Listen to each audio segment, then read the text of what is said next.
Hello student, देखो आज आपको एक स्टूडेंट ने पूछा है कि 6, 7 और 13 एग्जाम्पल बताना। ठीक है आपको। तो देखिए एग्जाम्पल नंबर 6 हम बताने जा रहे हैं। ये आपका 7 लिखा हुआ है, फिर इसका 13 बताएंगे और फिर उसके आगे हेनरी नियम पर आधारित न्यूमेरिकल लगेंगे। ठीक, देखिएगा क्या लिखा है।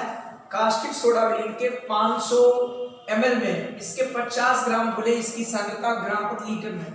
ग्राम प्रति लीटर क्या होता है? 1 लीटर में जो मात्रा होगी बस वो यहां पर क्या लिखेंगे, चूंकि 500 ml विलियन में 500 ml विलियन में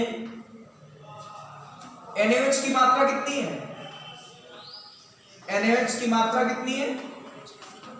50 ग्राम है।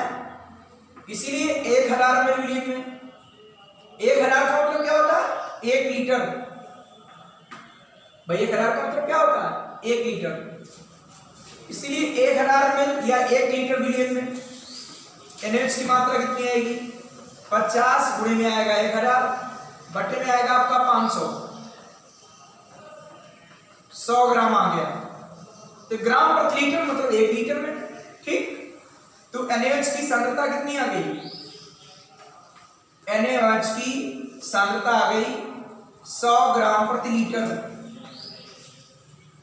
सीधा सीधा क्वेश्चन है कि 500 ml में इसकी मात्रा इतनी है और 1000 में कितनी होगी? इसकी दोगुनी हो जाएगी, 100 ग्राम पर लीटर आ गया। यह आपने इसका फार्मूला पढ़ा था कि सांद्रता ग्राम प्रति लीटर में हमने लिखवाया है आपको कि सांद्रता ग्राम प्रति लीटर में बराबर क्या आएगा कि विलेय का द्रव्यमान ग्राम में, नीचे विलीन का आयतन लीटर में। तो विलेय का द्रव्यमान ग्राम में कितना है?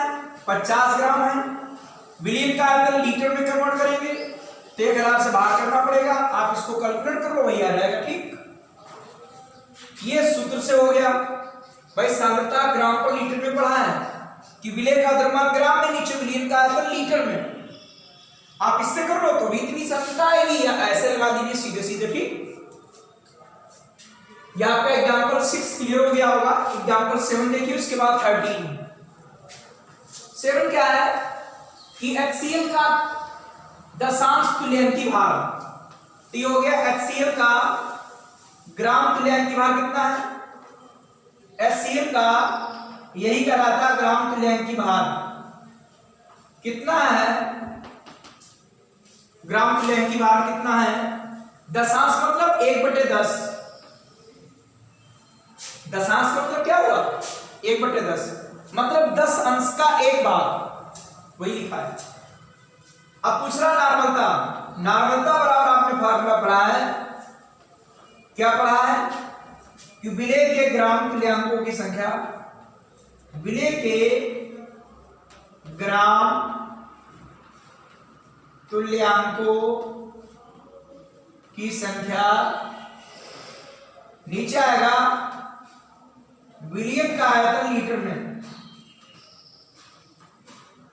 और यदि ml में लिखोगे तो गुणे में आपका 1000 आएगा ऊपर। ठीक, तो ग्राम तुल्यांकों की संख्या है 1/10 और आयतन कितना दिया है? 500 ml और गुणे में आपका है 1000। आप नीचे लाओगे 10 का 5 में आ जाएगा, आपका 5000 हो गया। पर 1000 आपके 0 कट गए। 1/2 बराबर होगा 0.2। ये नॉर्मलता आ गई विलियन की। ठीक, सब क्वेश्चन में आया कि HCl का ग्राम तुल्यांकी भार 1/10, वही ग्राम तुल्यांकों की संख्या 1/10 है तो 1/10 ये लिख दिया। विलियन का आयतन 500 ml हो गया, गुणे में घटाकर निकल आएगी नॉर्मलता। ठीक, दोनों क्वेश्चन आपने हो गए 6 और 7। एग्जांपल नंबर 13, इसमें लिखा है एक पेयजल का नमूना क्लोरोफॉर्म CH3, मतलब जो हमारा पेयजल है उसमें क्लोरोफॉर्म उपस्थित है। ठीक, से कैंसर जन्य, मतलब इससे कैंसर उत्पन्न हो सकता है। ठीक, जाने की सीमा तक बहुत अधिक संदूषित है, मतलब दूषित हो गया जल। इसमें संदूषण की मात्रा 15 ppm ग्राम में है। ppm मतलब पार्ट पर मिलियन। तो पहले इसका अर्थ समझिए क्या होता है। क्या लिखेंगे कि 15 ppm, यहां लिखोगे ग्राम में। विलियन का अर्थ यह है कि, या का अर्थ यह है कि, का यह अर्थ है कि 10 की पावर 6 ग्राम विलियन में, 10 की पावर 6 ग्राम विलियन में क्लोरोफॉर्म, ठीक है, या 15 ग्राम क्लोरोफॉर्म उपस्थित है, ऐसे लिख सकते हो, में 15 ग्राम क्लोरोफॉर्म CH3 उपस्थित है। ठीक, ये इसका अर्थ हो गया। ठीक, इसका क्या हो गया? अर्थ। अब जो पूछ रहा है वो देखिए क्या लिखा है। नंबर फर्स्ट क्या लिखा है? द्रव्यमान प्रस्तुतता W/W में व्यक्त कीजिए। ठीक, द्रव्यमान प्रस्तुतता W/W में व्यक्त कीजिए। तो बताओ आपने द्रव्यमान प्रस्तुतता क्या पढ़ रखी है? द्रव्यमान प्रस्तुतता W/W में क्या पढ़ रखी है वो देखिएगा। नंबर 1 क्या लिखा हुआ है कि द्रव्यमान प्रस्तुतता, तो द्रव्यमान प्रस्तुतता बराबर क्या होगा?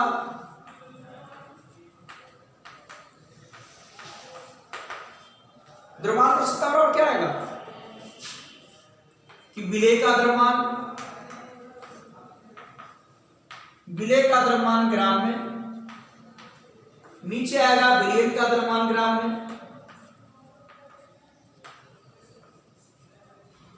और गुणे में आएगा 100। ये हो गई द्रव्यमान प्रस्तुतता। कौन प्रस्तुतता? द्रव्यमान प्रस्तुतता। विलेय का द्रव्यमान कितना दिया है? 15 ग्राम है। विलियन का द्रव्यमान 10⁶ है। ये कितना है? 100 है। आपका आएगा 15, और ये पावर कट जाएगी, 10⁴ आएगा। 15 और 10⁴ जाएगा, माइनस हो जाएगा। ये इसकी द्रव्यमान प्रस्तुतता हो गई W/W। सेकंड नंबर आपका है मोललता। अब मोललता ज्ञात करने के लिए क्या करना पड़ेगा? मुझे विलेय का द्रव्यमान, विलेय का आणविक द्रव्यमान, वही अणुभार, और विलायक का द्रव्यमान चाहिए। ठीक, देख लीजिए इसमें विलेय का द्रव्यमान भैया कितना है? विलेय क्या है? क्लोरोफॉर्म है, का द्रव्यमान कितना है? आपका 15 ग्राम है। ठीक, विलेय का द्रव्यमान कितना है? 15 ग्राम। अब इसी का आणविक द्रव्यमान निकाल लीजिए। का आणविक द्रव्यमान, जो आणविक द्रव्यमान आएगा क्या आएगा? आपका ये वेट होता है C बराबर 12, H बराबर 1, Cl बराबर 35.5 होता है। ठीक, तो C बराबर आपका 12 है, H बराबर 1 है, और प्लस Cl बराबर 35.5 गुणे 3 आपका 13 हो गया, प्लस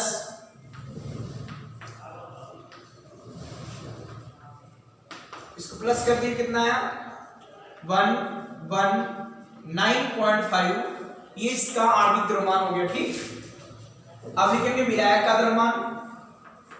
विलायक क्या है? जल है, जल का द्रव्यमान। तो ये क्या होता है कि विलियन का द्रव्यमान, विलियन का द्रव्यमान कितना है? 10⁶ ग्राम, और माइनस विलेय का द्रव्यमान। तो देख लीजिएगा, इससे इतना घटाओगे तो लगभग आपका 10⁶ ग्राम ही आएगा, लगभग। जैसे आपको एग्जांपल बताया था कि जैसे कोई समुद्र है, उससे आप 2 लोटा पानी निकाल दो तो समुद्र का तल कम नहीं होगा। तो ये बहुत बड़ा मान है इसकी तुलना में, और इससे घटाओगे लगभग इतना ही रहेगा। ठीक है, कि इसकी तुलना में इसका मान नेग्लेक्ट कर देते हैं, ना के बराबर समझ लीजिए। ठीक, तो आपका लगभग इतने ग्राम होगा। उसके बाद आप निकाल लीजिएगा मोललता। क्या निकालोगे? मोललता। तो मोललता बराबर क्या है? मोललता बराबर कि विलेय के मोल, और नीचे आएगा विलायक का द्रव्यमान ग्राम में,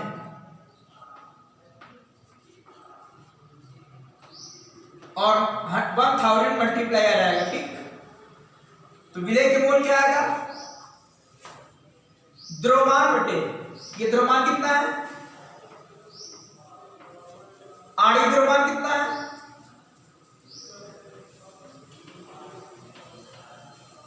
और विलायक का द्रव्यमान कितना है।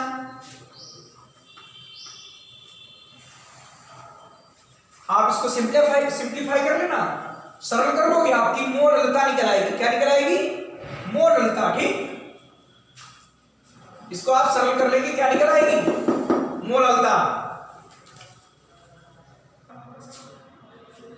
क्वेश्चन नंबर 10, ये क्वेश्चन नंबर 10 हेनरी नियम पर आधारित है, हेनरी का नियम। ठीक, इसके न्यूमेरिकल ज्यादा मोस्ट इंपॉर्टेंट नहीं है, लेकिन आपके यहाँ सिलेबस में है तो आपको लगाने हैं। ठीक, और नियम भी तैयार करना है।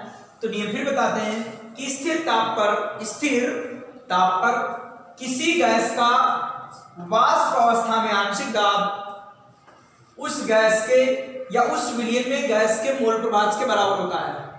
जितना ज्यादा मोल प्रभाज होगा उतना उसका आंशिक दाब उतना ज्यादा होगा प्रेशर। ठीक, इसी से एक और बना था कि W समानुपाती P, जितनी ज्यादा गैस की मात्रा घुली होगी उतना अधिक प्रेशर होगा। ठीक, तो इसके आधार पर हेनरी नियम बताया था कि स्थिर ताप पर किसी गैस का वाष्प अवस्था में आंशिक दाब उस विलयन में गैस के मोल प्रभाज के समानुपाती होता है। इसे हेनरी का नियम कहते हैं। ठीक, तो इसी नियम पर आधारित आपके क्वेश्चन है, देखिएगा 298 केल्विन पर CO2 गैस की जल में विलेयता के लिए हेनरी कांस्टेंट, ये हेनरी कांस्टेंट है, हेनरी स्थिरांक 1.67 10 की पावर 8 पास्कल है। ठीक, पास्कल।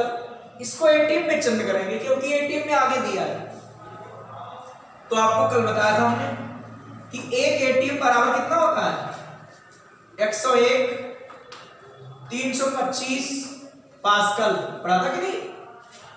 एक एटीएम बराबर 101 कितना 325, कभी कोई 60 लिखा होता है 1.01 को 10 की पावर 5 पास्कल। और यदि हम 1 पास्कल निकालेंगे तो क्या आएगा, 1 पास्कल निकालेंगे तो अपान में आ जाएगा 1/101, ये आपका एटीएम में आ जाएगा। ठीक, 1 पास्कल निकालोगे अपान में आ जाएगा। ठीक है,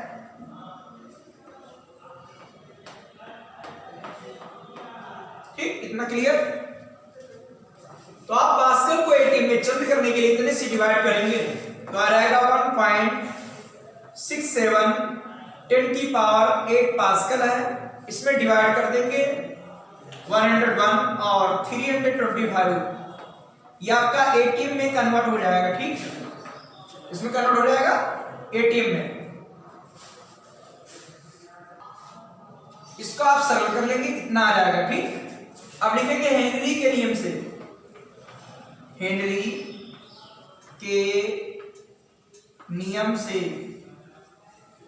कि आपने पढ़ा था P बराबर KH गुणे X। T क्या है, P कौन सी गैस है, CO2। तो CO2 गैस का वाष्प अवस्था में आंशिक दाब हो गया और ये CO2 गैस का मोल प्रभाज हो गया। अब आप क्या करेंगे, हमको विलेयता निकालनी CO2 की मात्रा, और मात्रा इसी से निकलेगी। तो हम ये निकालेंगे क्या कि XCO2 बराबर मतलब इसका मोल प्रभाज पहले निकाल लें फिर मात्रा निकाल लेंगे। ये बराबर क्या आएगा, PCO2 अपान KH। POCO2 अपान में क्या रहेगा, KH। तो PCO2 कितना है 2.5 ATM और KH अभी हमने ATM निकाला आपका 1648.16। आप इसको डिवाइड करेंगे, डिवाइड करने पर 0 कितना आएगा 0.0152 और इसको 1.52 10 की पावर -3 लिख सकते हो। ठीक, ये आ गया CO2 का, क्या आ गया, CO2 का मोल प्रभार आ गया CO2 का। ठीक, इतना क्लियर हो गया कि CO2 का ये मोल प्रभार कैसे निकला। ठीक, अब उसके आगे देख लीजिएगा, CO2 की मात्रा पूछ रहा है तो उसके आगे देखिएगा,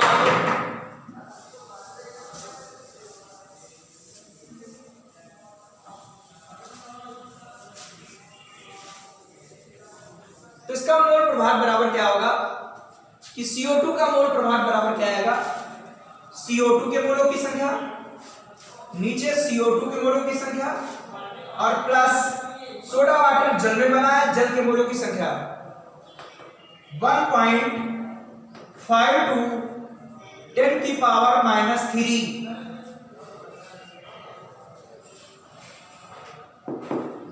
तो हम निकाल लेंगे CO2 के मोलों की संख्या, CO2 के मोलों की संख्या निकालेंगे। जल के मोलों की संख्या कैसे निकालेंगे, जल के मोलों की संख्या कैसे निकालते हैं वो देखिए, 10 की पावर -3 देख लीजिएगा। जल के मोलों की संख्या बराबर इसी का द्रव्यमान, तो सोडा वाटर कितना 500 ml है, तो उसमें 500 ml जल है और 500 ml जल 500 ग्राम जल के बराबर है, क्योंकि m बराबर होता है Vd, द्रव्यमान बराबर आयतन गुणे घनत्व, और जल का घनत्व 1 ग्राम प्रति ml होता है। तो आपका m बराबर क्या होता है Vd, द्रव्यमान बराबर आयतन गुणे घनत्व, तो ml हमारा 500 ml है और जल का घनत्व 1 ग्राम प्रति ml होता है, तो गुणा करोगे 500 ग्राम आ जाएगा। ठीक, तो जल का द्रव्यमान कितना आ गया 500 ग्राम, और जल का भार H बराबर 1 गुना 2 और 16 18, आप इसको डिवाइड करेंगे 27 पॉइंट कितना आएगा 7 आएगा, ऐड करनी है। ठीक, ये जल का क्या हो गया, जल के मोलों की संख्या, जल के मोलों की संख्या यहां पर पुट कर दीजिएगा। अब इसमें त्रिज्य गुणा कर लेंगे। ठीक,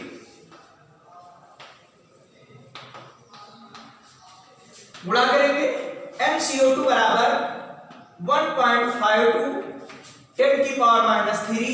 इनमें कैलकुलेशन थोड़ा अधिक है इसीलिए थोड़ा ज्यादा ध्यान दीजिएगा, वैसे मोस्ट इंपॉर्टेंट नहीं न्यूमेरिकल, लेकिन आ सकते हैं इसीलिए आप लगाइए। ठीक, इतना क्लियर है।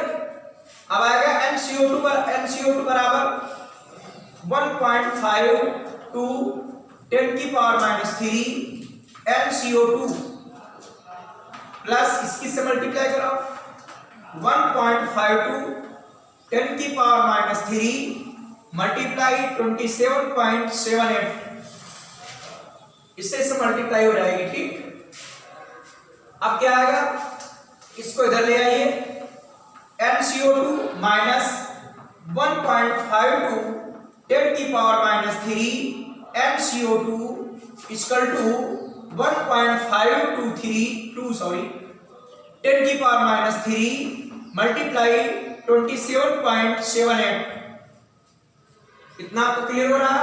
उसके आगे देखिए, ये न्यूमेरिकल थोड़े से कैलकुलेशन में अधिक है, बस और कुछ नहीं है। अब आप इससे कॉमन ले लेंगे MCO2, तो बताओ क्या आएगा 1 माइनस 1.52 10 की पावर -3 बराबर 1.52 10 की पावर -3 मल्टीप्लाई 27.78। अब देखिए 1 की तुलना में इसे नेग्लेक्ट कर देते हैं। ठीक, क्योंकि बहुत ही छोटा मान है 1 की तुलना में। भाई कैसे, देखिए आप लोग समझिए, ये 1 है, ये 1 हो गया, माइनस इसे 1000 से डिवाइड करो कितना आएगा 0.00152 और इससे डिफरेंट कर दीजिएगा तो घटाओगे क्या आएगा, घटाइए क्या आएगा 8 आएगा 48990.0, ठीक 0.9984, ये आपका लगभग 1 के बराबर तो है। ठीक है, इसीलिए इसकी तुलना में इसका मान नेग्लेक्ट कर देते हैं। ठीक, या नेगलेक्ट मान लेते हैं, नकारा मान लेते हैं, तो आप नीचे लिख सकते हो कि 1 माइनस 1.52 10 की पावर -3 लगभग बराबर 1 के। ठीक, लगभग किसके बराबर है? 1 के। तो 1 बचेगा कि नहीं बचेगा? तो आ जाएगा आपका MCO2 बराबर 1.52 10 की पावर -3 मल्टीप्लाई 27.78। अभी कहीं मल्टीप्लाई नहीं की। ये बराबर होता है CO2 का द्रव्यमान नीचे CO2 का भार बराबर 1.52 10 की पावर -3 27.78। आप CO2 की मात्रा निकालेंगे तो आएगा क्या? MCO2 गुणे 1.52 10 की पावर -3 मल्टीप्लाई 27.78। इसका भार 44 बाय कार्बन 12 और वो 16 44 आएगा 1.52 10 की पावर -3 27.78। आप इसकी मल्टीप्लाई कर दोगे, मात्रा ग्राम में निकल आएगी। ठीक, कि CO2 की इतनी मात्रा उसमें घुली होगी। ठीक, थोड़ा ध्यान दीजिएगा। आपको ये क्लियर हो रहा कि नहीं? भाई सबसे पहले क्या किया हमने एटीएम में प्रेशर को चेंज कर लिया, फिर हेनरी नियम लगा दिया। हेनरी नियम में आपको प्रेशर मालूम था, आंशिक दाब, और आपको हेनरी कांस्टेंट मालूम था। आपने इसके मोल प्रभाज निकाल लिए, CO2 का मोल प्रभाज निकाल लिया। मोल प्रभाज के बाद ये फार्मूला आपका लग गया। इससे आप CO2 के मोलों की संख्या निकाल लेंगे। CO2 के मोलों की संख्या निकाल ली, इसी से आप CO2 की मात्रा निकालोगे। ठीक, और इससे आपकी CO2 की मात्रा निकल आएगी। ठीक, इसको आप मल्टीप्लाई कर लेंगे, आ जाएगा 1.886 ग्राम। ठीक, क्वेश्चन नंबर आपका 11 देख लीजिएगा। हेनरी के नियम पर आधारित आपका ये दूसरा क्वेश्चन है, और ये चैप्टर का आपका 11 वाला क्वेश्चन है। इसको सॉल्व करते देखिए कि 40 डिग्री सेल्सियस ताप पर 1 लीटर जल में कितने एटीएम दाब पर O2 की गैस की विलेयता ज्ञात कीजिए। ठीक, उसी तरीके से बिल्कुल सेम। हेनरी कांस्टेंट कितना है? 4.85 10 की पावर 4 एटीएम है। गैस का दाब कितना है? O2 गैस है, 0.4 एटीएम है, और इसकी विलेयता पूछ रहा है। ठीक, वह W पूछ रहा है, लेकिन वो ग्राम 1 लीटर जल है तो ग्राम प्रति लीटर हो जाएगा। तो हम O2 गैस का द्रव्यमान निकाल लें और बाद में 1 लीटर में तो ग्राम प्रति लीटर हो जाएगा, विलेयता ग्राम पर लीटर में होती थी। तो यहां पर ध्यान दीजिएगा आप लोग, हमें इसका पहले मोल प्रभाज फाइंड आउट करना है। ठीक, तो आप लिखेंगे हेनरी नियम से। हेनरी नियम से बताओ क्या आएगा? आपका रहेगा PO2 बराबर KH गुणे XO2। ठीक है, आप निकालेंगे XO2 बराबर PO2 अपान KH। PO2 कितना है? 0.4 एटीएम, और ये कितना है? 4.58 10 की पावर 4 एटीएम। आप इसको डिवाइड कर लेंगे, इतना आएगा 10 की पावर, ये ऊपर जाएगा -4 हो जाएगा, दशमलव इधर ले जाएंगे, माइनस का 2 इससे तैयार हो जाएगा, माइनस का 6 हो जाएगा। ठीक, अब क्या करेंगे? इसका निकल आया मोल प्रभाज। मोल प्रभाज के बाद अब इसका फार्मूला लगेगा कि O2 के मोलों की संख्या, ये O2 के मोलों की संख्या, मिलाया गया जल के मोलों की संख्या, और 8.7 10 की पावर 6 -6 है। ठीक, 10 की पावर -6। इसके आगे चाहो तो एक अंक और 3 आता है, आप ये भी नोट कर सकते हो, तो यहां पे ले सकते हो 3। ठीक, दशमलव के 2 अंक ले लिए हमने। अब आप क्या करेंगे? जल के मोलों की संख्या कैसे निकालेंगे? जल के मोलों की संख्या बराबर क्या आएगा? जल यहां हमारा 1 लीटर है, और 1 लीटर जल बराबर होता है 1000 ml जल, और 1000 ml जल आपका 1000 ग्राम के बराबर है, ठीक। कैसे बताया था, m बराबर Vd, तो m आपका हो गया, V आपका हो गया 1000 ml, जल का घनत्व है 1 ग्राम प्रति ml, इसीलिए बताया कि 1000 ग्राम हो जाता है, ठीक। यह आपका इतना क्लियर हो गया होगा कि जल 1000 कैसे है, ठीक। और जल का भार होता है 18, आप इसको डिवाइड करेंगे 55.55 आएगा, 6 कर देते हैं, ठीक। ये जल का क्या है, जल के मोलों की संख्या हो गई, ठीक। तो यहां रख दीजिएगा NO2, नीचे NO2 प्लस 55.56 बराबर 8.73 10⁻⁻⁶। आप निकालेंगे NO2 बराबर क्या आएगा 8.73 10⁻⁻⁶, मल्टीप्लाई करा देंगे NO2 प्लस 55.56, आप इससे मल्टीप्लाई करा दीजिएगा, बिल्कुल सेम उसी तरीके से प्रोसेस है जिससे हमने इसके पहले किया था।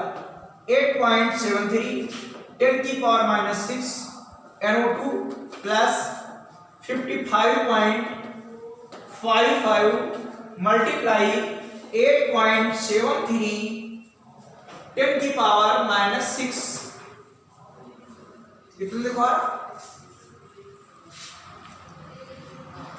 10⁻⁻�6 NO2 बराबर क्या आएगा 55.55 मल्टीप्लाई 8.73 10⁻⁻�6, कोई मल्टीप्लाई नहीं कर रहा है।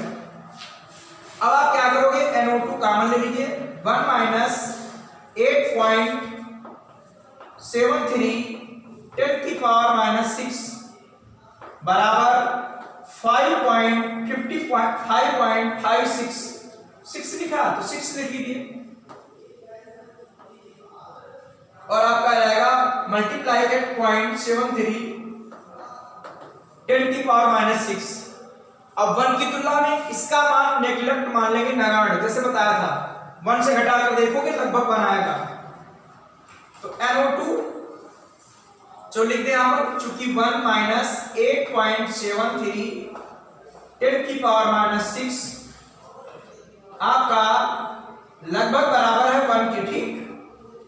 लगभग किसके बराबर है, 1 के बराबर है। तो इसके नीचे देख लीजिएगा,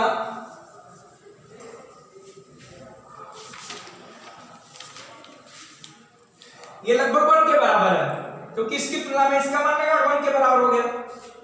या आप घटाकर देख लीजिए, आप घटा लीजिए, भाग करोगे, दशमलव के बाद एक आध में फर्क आएगा और कोई दिक्कत नहीं, बिल्कुल सेम आंसर आएगा, ठीक। बट कैलकुलेशन अधिक हो जाएगी, इसीलिए इसको नेग्लेक्ट मान लेते हैं, लगभग 1 के बराबर आएगा। तो NO2 बराबर क्या आएगा 55.56 मल्टीप्लाई 8.73 मल्टीप्लाई क्या आएगा 10⁻⁻�6, और अब निकालेंगे WO2 और MO2, ये इसका और बार होगा, मॉलिक्यूलर वेट होगा 55.56 8.73 10⁻⁻�6, इसका आपका और भाग उधर ले जाएंगे भाई, वो बराबर होता है 16, और 16 पूरा कितना हुआ 32, इधर से 32 से मल्टीप्लाई हो जाएगी 55.56 8.73 10⁻⁻�6, ये इसकी मात्रा ग्राम में आ जाएगी, ठीक। किसमें आ जाएगी, ग्राम। तो आप इसकी इनकी मल्टीप्लाई करा लोगे, आपका इतना आ जाएगा, दशमलव आप यहां लाएंगे तो 1 2 3 10 की पावर 3 आपका प्लस में आ जाएगा, यहां का -6 था, माइनस का 3 बचेगा, 15.52 आ गया। बुक में आ रहा 15.42, उसमें कोई दिक्कत नहीं, बताया था दशमलव के बाद एक आधा फर्क आ सकते, कोई दिक्कत नहीं। तो O2 गैस की विलेयता O2 गैस की जो विलेयता आएगी वो 15.5 टू 10⁻³ ग्राम प्रति लीटर हो जाएगी। ठीक, ग्राम प्रति लीटर मतलब 1 लीटर विलियम, 1 लीटर जल में, ऊपर 1 लीटर जल है तो ग्राम प्रति लीटर में आ रहेगी। ठीक, ये इसकी आ गई। ठीक, इतना सब क्वेश्चन आ गया, दोनों का प्रोसेस एक जैसा है। ठीक, इसके बाद अगला क्वेश्चन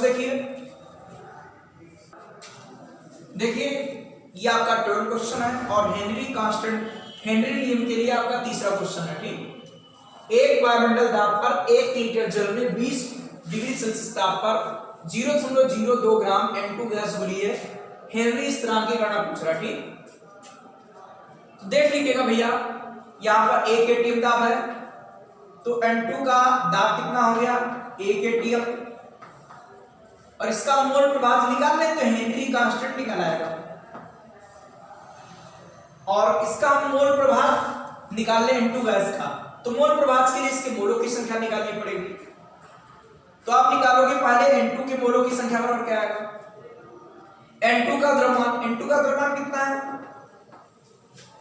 N2 का भार N बराबर होता है 14, तो N2 के लिए क्या आएगा 28, इसको डिवाइड कर देंगे, इसके मोल प्रभाव से निकल आएंगे। ठीक, इससे क्या निकल आएंगे, इसके मोलों की संख्या, और फिर जल के मोलों की संख्या निकालेंगे। उसके बाद आप N2 का मोल प्रभाव निकाल लेंगे कि N2 का मोल प्रभाव बराबर N2 के मोलों की संख्या, N2 के मोलों की संख्या प्लस जल के मोलों की संख्या, और इसका जो मोल प्रभाव आपको ज्ञात हो जाएगा। ठीक, क्या ज्ञात हो जाएगा, मोल प्रभाव। ठीक है, और फिर लगा दोगे आप हेनरी के नियम से, फिर आप लिख देंगे हेनरी के नियम से कि Pn2 बराबर KH गुणे XN2, और आप जब KH निकालोगे तो क्या आएगा Pn2 और गुणे XN2, और आपका हेनरी कांस्टेंट निकल आएगा। ठीक, आपको क्लियर हो गया। ठीक,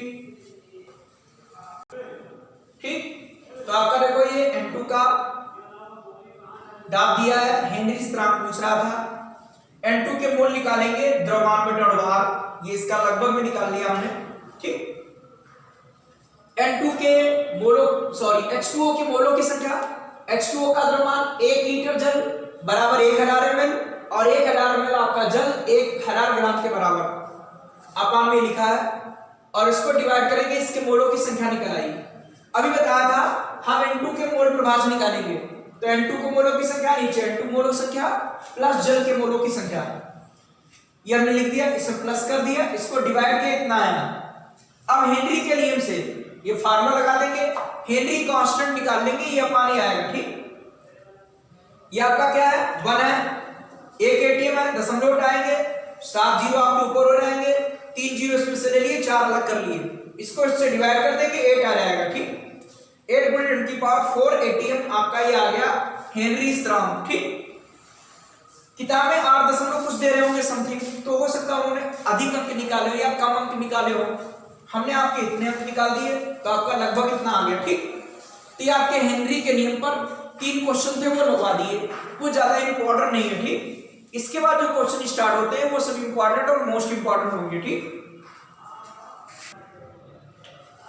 आपका 13 क्वेश्चन है, ये राउल्ट के नियम पर आधारित है। कौन सा राउल्ट के नियम, जब दोनों अवयव वापसी हो उसके लिए। ठीक, इसमें लिखा हुआ है, देखो बता रहे हैं, एथेनॉल और मेथेनॉल के वाष्प दाब क्रमशः दिए। ठीक, दोनों वाष्पशील अवयव हैं, उसके लिए राउल्ट का नियम पढ़ाया था हमने कि निश्चित ताप पर या स्थिर ताप पर किसी विलयन में किसी अवयव का वाष्प अवस्था में जो आंशिक दाब होता है वो उसके मोल प्रभाव के समानुपाती होता है। ठीक, जैसे अवयव A है तो ये A के समानुपाती, ये हटाएंगे तो बराबर आएगा P नॉट A और आपका यह रहेगा XA।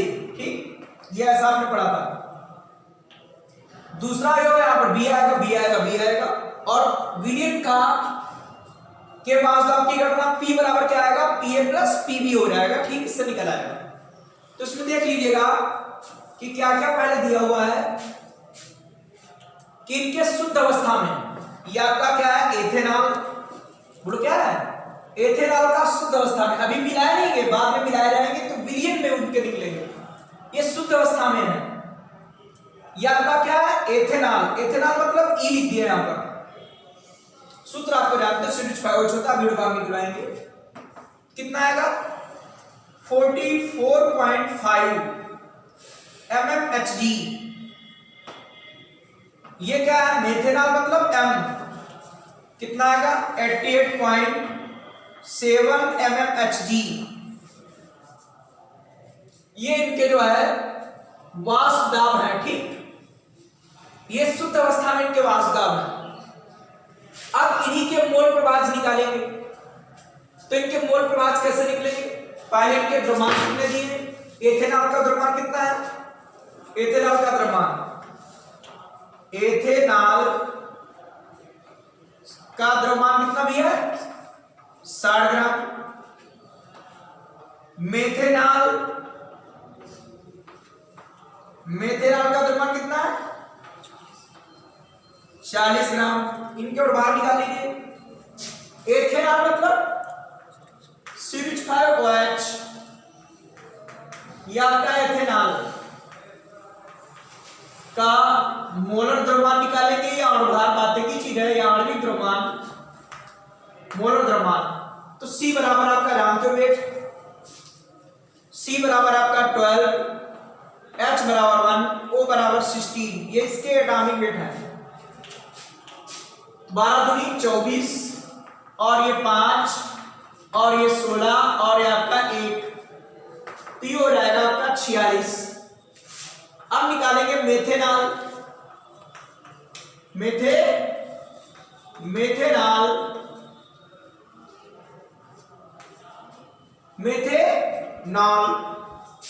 का मोलर द्रव्यमान, यह आपका 12, 3, 16 और 1, यह आपका हो गया 32, ठीक। अब इनके मोल प्रभाज निकालेंगे, पहले निकालेंगे हम एथेनॉल का मोल प्रभाज, एथेनॉल का ई मतलब एथेनॉल, इसका मोल प्रभाज बराबर इसी के मोलों की संख्या, नीचे इसी के मोलों की संख्या, और अब प्लस में क्या आएगा मेथेनॉल मतलब m, तो इसके मोलों की संख्या क्या हुई, तो इसका मोल प्रभाज निकालोगे तो इसी के मोलों की संख्या क्या हुई, द्रव्यमान बटे भार, एथेनॉल का द्रव्यमान कितना है 60 और भार कितना है 46, 60/46 प्लस मेथेनॉल, मेथेनॉल का द्रव्यमान कितना है 40 अपान में कितना है 32, इसको आप डिवाइड कर लीजिएगा, यह आ जाएगा 30, ये 23, ये भी 30, 2 से काट दिया 23, इसको 8 से काट दीजिए,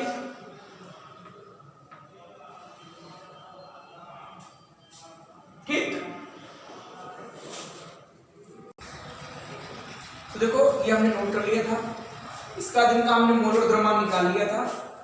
अब ई मतलब एथेनॉल का मोल प्रभाज निकालेंगे, तो उसी के मोलों की संख्या नीचे कुल मोलों की संख्या ये हमने डिवाइड कर लिया था, उसका 30.23 आएगा, ये भी 30.23, इसको हमने डिवाइड कर दिया 1.25 आया, इसको हम सरल कर लेंगे तो आपका एथेनॉल के मोल प्रभाज का मान इतना निकल आया 0.509। अब आपने सूत्र पढ़ा है कि दोनों का योग कितना होता है 1, भाई एथेनॉल के मोल प्रभाज मेथेनॉल के मोल प्रभाज का योग 1 होता है, तो जब मेथेनॉल के मोल प्रभाज निकालेंगे तो 1 से घटा देंगे, ठीक। ये मेथेनॉल के मोल प्रभाज निकला है। अब ये राउल्ट के नियम से विलीन को आदर्श मानते हुए, तो जानते हो राउल्ट के नियम का पालन करें, तो राउल्ट के नियम से क्या होगा कि विलीन का वाष्प दाब, विलीन का वाष्प दाब बराबर क्या आएगा दोनों के योग के बराबर, ठीक है।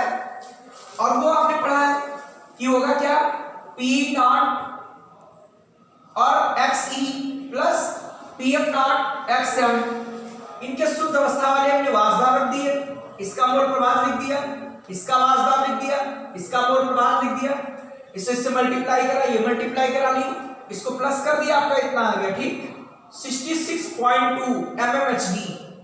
ठीक है, दशमलव के बाद एक आध फर्क होते, कोई समस्या नहीं, आपका आंसर आ जाएगा। ठीक, और इसी प्रकार से आपका दूसरा क्वेश्चन भी लगेगा। ठीक, इसके बाद वाला तो देख लीजिएगा एक बार इसको फिर, कि एथेनॉल का शुद्ध अवस्था में वाष्प दाब आ गया, ये मेथेनॉल का शुद्ध अवस्था में, कि जब दोनों को मिलाया नहीं गया तब, और मिला देंगे तब क्या आएगा, आपने राउल के नियम में पढ़ा है। इनका द्रव्यमान दिया है, इनका हमने मोलर द्रव्यमान यानी अणुभार या आणविक द्रव्यमान निकाल लिया। अब इनके हम मोल प्रभाष निकाल लेंगे। क्या निकाल लेंगे, मोल प्रभाष, और फिर राउल का नियम लगा देंगे, आपका कुल दाब आ जाएगा। ठीक, क्वेश्चन नंबर आपका 14 है, बेंजीन व टॉल्यूइन लगभग आदर्श विलीन बनाते हैं। किसी निश्चित ताप पर शुद्ध बेंजीन का वाष्प दाब 150 mmHg है और शुद्ध टॉल्यूइन का दाब 50 mmHg है। बेंजीन और टॉल्यूइन के समान भार वाले विलयन के वाष्प दाब की गणना करो। मतलब बेंजीन टॉल्यूइन का भार समान अर्थात द्रव्यमान समान है। ठीक, इनके शुद्ध अवस्था में लिख दिए, बी मतलब बेंजीन, टी मतलब टॉल्यूइन। तो मान लीजिए, माना बेंजीन का द्रव्यमान, माना बेंजीन का द्रव्यमान आपका कितना है, x ग्राम है, इसीलिए टॉल्यूइन का द्रव्यमान भी x ग्राम होगा। अब इनके अणुभार निकाल लें। बेंजीन का सूत्र क्या होता है, C6H6 का मोलर द्रव्यमान या अणुभार मॉलिक्यूलर वेट तो 12 छक 72 और 6 78। टॉल्यूइन योद्धा का C6H5CH3, बेंजीन के ऊपर CH3 होता है, वो कहलाता है टॉल्यूइन। ये बेंजीन है, इसके ऊपर CH3 होगा, वो कहलाएगा टॉल्यूइन। ठीक, इसके बाद आपका छूटा हुआ चैप्टर हैलोरीन पढ़ा रहे थे, वो आपका स्टार्ट होगा, तो वहां पर ये पढ़ेंगे आप लोग। ठीक, विलीन के बाद आपको उसी चैप्टर को पढ़ाएंगे हम, जो कंप्लीट करवाएंगे इसको। इसका मॉलिक्यूलर वेट बराबर कार्बन 6 7 कितना हुआ, 12 से 84 और 8 कितना हुआ, 84 8 कितना हुआ, 8 का 92, ये निकल आया। अब इनके मोल प्रभाज निकालोगे कि बेंजीन का मोल प्रभाज बराबर बेंजीन के मोलों की संख्या अपान बेंजीन के मोलों की संख्या प्लस टॉल्यूइन के मोलों की संख्या। ठीक है, चाहो ये भी स्मॉल बना दो, उसमें कोई समस्या नहीं। तो ये क्या होगा, द्रव्यमान बटे अणुभार, ये द्रव्यमान है, अणुभार कितना है 78, ये आएगा द्रव्यमान बटे अणुभार, ये भी आएगा द्रव्यमान बटे अणुभार। आप नीचे क्या करेंगे, इसको सॉल्व करेंगे, x अपान 78, नीचे 78 और 92 एलसीएम ले लीजिएगा। ये क्या आएगा, इधर से इससे मल्टीप्लाई होगी 92 से, 92x 78x 78 कैंसिल, 92 पर 92x और नीचे इसको प्लस कर दीजिएगा, x 0 170, आपका x कैंसिल आउट हो गया, 4 2 से काट दीजिएगा और इसको डिवाइड कर देंगे। ठीक, आप इसको इससे डिवाइड कर देंगे, 0.54 दशमलव के 2 नोट कर लिया। ठीक, ये बेंजीन का क्या हो गया, बेंजीन का मोल प्रभाज। अब टॉल्यूइन का मोल प्रभाज निकालोगे तो क्या आएगा, 1 माइनस बेंजीन का मोल प्रभाज, 1 माइनस 54, इसको घटा देंगे 0.46, ये टॉल्यूइन का मोल प्रभाज हो गया। ये बेंजीन का मोल प्रभाज है और ये टॉल्यूइन का मोल प्रभाज हो गया। ठीक, अब आप निकालेंगे कि विलयन का वाष्प दाब पूछ रहा है। ठीक, तो राउल्ट के नियम से, ये वाष्पशील अवयवों के लिए राउल्ट का नियम है, ये राउल्ट के नियम से P बराबर क्या आएगा, P बराबर पहले अवयव का, या फिर पढ़ा बेंजीन, दूसरा क्या पढ़ा टॉल्यूइन, और इसके स्थान पर जानते हो राउल्ट के नियम से क्या आता था, P naught B X B plus P naught T और क्या आएगा एक्स टी। तो इसका कितना दिया शुद्ध अवस्था में पेंडिंग का 150 मल्टीप्लाई 0.54 प्लस टाइम का कितना दिया है 50 और इसका आएगा 0.46। ठीक, तो आप इसकी मल्टीप्लाई करा देंगे 81 आएगा, इसकी से मल्टीप्लाई कराएंगे 23 आएगा, इसको प्लस कर देंगे 104 mmHg। ये हो गया विलियम के वाष्प दाब की गणना हो गई। ठीक, बात से क्वेश्चन आएगी नहीं, जैसा पहला क्वेश्चन था ऐसा इसका दूसरा भी क्वेश्चन है राउंड के रूल से। बस यहाँ पर द्रव्यमान आपका समान दिया है तो x ये मान लिया, x ये मान लिया, बिल्कुल उसी तरीके से ये क्वेश्चन भी राउंड के नियम से लगा। ठीक, ये आप क्वेश्चन आगे होंगे, इसके आगे के क्वेश्चन आपको आगे वीडियो में मिल जाएंगे। ठीक, आपके इतने क्वेश्चन हो गए और इसके बाद जो क्वेश्चन स्टार्ट होंगे वो सब मोस्ट इंपॉर्टेंट होंगे, ये आपके इंपॉर्टेंट है। इसके बाद विलियम के जितने भी न्यूमेरिकल है वो सब आपको अधिकतर मोस्ट इंपॉर्टेंट मिलेंगे। ठीक।